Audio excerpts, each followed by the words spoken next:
Walaupun sudah dewasa, ternyata kalau disuntik ya takut-takut juga kan. Betul sekali ya, bagi mereka tenaga medis yang sudah berkutik dengan itu sehari-harinya tapi masih ternyata takut disuntik. Padahal kan katanya dari dulu cuma kayak digit semut. Dari dulu kalau kita mau disuntik orang tua selalu bilangnya tenang kayak digigit semut. Ternyata banyak yang histeris kayak tadi kan, lucu Betul sekali. Nah, informasinya masih mengenai pandemi COVID-19 pemirsa, di mana relawan COVID-19 di Kabupaten Bantul dan Provinsi Daerah Istimewa Yogyakarta berunjuk rasa menanggapi pernyataan anggota DPRD Bantul yang menilai pemakaman jenazah COVID-19 layaknya pemakaman binatang. Derasnya tekanan dan tuntutan warga serta relawan memaksa anggota DPRD Bantul meminta maaf atas pernyataannya. Urip niku kagungane Gusti, ora apa-apa di Covid-ke, apa-apa di Covid-ke, bar operasi kanker payudara, penyakit gula mulai di Covid-ke njur le mendem kok mendem kirik. Waduh, langsung rasa. Inilah pidato kontroversial Supriyono, anggota DPRD Bantul saat mengisi ceramah di sebuah acara. Dalam pidatonya Supriyono menyoroti penanganan dan pemakaman jenazah COVID-19. Pidatonya lantas viral karena dianggap melecehkan dan merendahkan relawan pemakaman COVID-19. Tak sekedar viral, pidato Supriyono direspon tenaga kesehatan dan relawan COVID-19 dengan berunjuk rasa. Mereka membawa keranda yang bertuliskan nama Supriyono sebagai bentuk protes. Mereka tak terima karena dianggap memakamkan binatang. Sangat prihatin sekali ya, di mana setahun ini relawan kami memang secara sukarela berjuang siang malam, bahkan sampai jam 2 pagi mereka bekerja dalam rangka ikut berkontribusi penanganan COVID ini, khususnya dalam penanganan jenazah. Sangat miris kalau ada seorang anggota dewan mengatakan bahwa kinerja kami seperti memasukkan jenazah ke liang lahat seperti anjing. Derasnya tekanan akibat pidato salah satu anggotanya, DPRD Bantul gelar pertemuan tertutup yang diikuti oleh Supriyono. Hasil pertemuan, Supriyono meminta maaf atas ucapannya. Saya mohon maaf kepada semua teman-teman FWRB yang saat ini diwakili oleh beliau Pak Waljito selaku pimpinan FWRB dan semua relawan baik ada di Kabupaten Bantul, yang di desa maupun di provinsi. Polemik pernyataan anggota DPRD Bantul ini patut menjadi pelajaran, mengingat penanganan dan penyelenggaraan jenazah COVID-19 bukanlah perkara sepele. Para relawan dituntut mengikuti SOP dan protokol kesehatan dalam bekerja, yang kerap kali dilakukan secara swadaya dan mandiri tanpa mengandalkan kucuran dana dari pemerintah. Tim Liputan iNews melaporkan.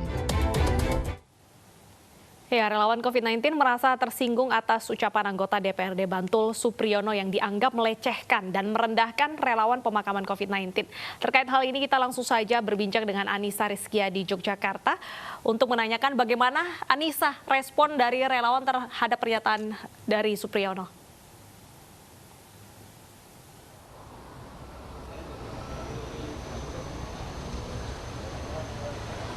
Baik, Deta dan juga Wilson dan juga pemirsa, tentu saja pernyataan dari salah satu anggota DPRD Kabupaten Bantul ini merupakan pernyataan yang kontroversi dan membuat sejumlah relawan Kabupaten Bantul pun juga melakukan aksinya begitu. Dan saya akan langsung bertanya kepada salah satu perwakilan relawan di sini sebagai Ketua Forum Pengurangan Resiko Bencana Kabupaten Bantul, Bapak Waljito. Selamat siang, Bapak, apa kabar? Selamat siang, Mbak. Bapak, tanggapan Bapak sendiri terkait adanya pernyataan yang kontroversi yang dilakukan oleh anggota DPRD Kabupaten Bantul ini seperti apa, Pak? Ya begini, jadi kronologinya ada salah satu anggota dewan di Kabupaten Bantul, Pak Supriyono, dalam pengajian di sebuah acara pernikahan di Kulon Progo, memberikan sebuah pernyataan yang dianggap oleh teman-teman relawan sangat menyinggung perasaan mereka. Yang pertama, dia katakan bahwa COVID ini hanya merupakan proyek negara dengan jual beli vaksin itu yang komisinya besar, ya, dinikmati oleh. Kemudian yang berikutnya, dia mengatakan bahwa apa-apa di-COVID-kan dari rumah sakit. Sehingga kemudian yang berikutnya adalah bahwa pemakaman COVID itu dilakukan seperti memakamkan anjing, dan itu merupakan proyek daripada Dinas Kesehatan. Oleh karena itu teman-teman relawan merasa tersinggung, Kemudian kita rame-rame datang ke gedung DPRD Kabupaten Bantul karena beliau merupakan salah satu anggota dewan di sana. Kita menyatakan sikap ya karena saking emosinya kita juga sebagai simbolis kita mengirimkan peti jenazah sebagai salah satu bentuk matinya kepedulian kita dan semangat kita dalam rangka mengurangi risiko COVID-19. Nah, kita datang di sana, kemudian waktu itu tidak ditemui dan kita ngajukan tuntutan harus segera dalam waktu 1 kali 24 jam untuk mengklarifikasi pernyataan tersebut dan kemudian meminta maaf. Kalau tidak, ya secara proses hukum.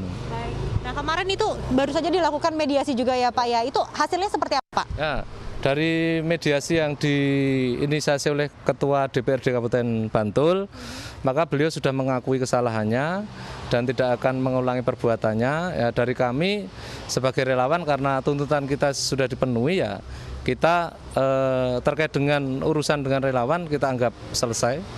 Tetapi kalau memang ini ada unsur delik hukum, ya silakan aparat kepolisian untuk menyelidiki sebagai dalam bentuk efek jera. Kemudian kita akan bersama-sama kembali melaksanakan kegiatan terkait dengan tugas kemanusiaan ini supaya nanti beban masyarakat terutama dalam penanganan kubur cepat pasien COVID-19 ini bisa teratasi. Seperti kita ketahui bersama bahwa di Yogyakarta mulai 2020 pertengahan Agustus itu kubur cepat itu diserahkan di setiap desa. Maka otomatis penanganannya adalah forum pengurangan risiko bencana bersama potensi relawan di tiap desa gitu. Dan mereka adalah relawan yang tidak digaji dan semangatnya adalah hanya membantu sesama. Jadi ini merupakan pembelajaran. Kami harapkan juga semua elit masyarakat karena kita paham sekarang sudah jenuh karena sudah hampir 1 tahun ya Mbak ya kita diterima oleh mungkin masyarakat sudah jenuh, tetapi dalam suasana jenuh seperti ini semua harus mempunyai itikad yang sama bahwa COVID ini merupakan tugas bersama dalam penanganannya gitu loh. Tidak hanya relawan, tetapi juga elit-elit seperti anggota dewan harus memberikan pernyataan-pernyataan yang intinya mendukung upaya penanganan COVID ini, sehingga nanti penanganannya biar cepat selesai. Baik. Terima kasih Pak Waljito. Semoga kejadian ini tidak terjadi lagi ya Pak ya, dan saya doakan Bapak ini karena sebentar lagi akan bertugas kembali bersama teman-teman relawan. Sehat selalu Bapak. Demikianlah perbincangan saya bersama salah satu relawan di Kabupaten Bantul. Saya kembalikan kepada Anda di studio. Baik, terima kasih Anissa atas laporan Anda. Selamat bertugas kembali dan sehat selalu.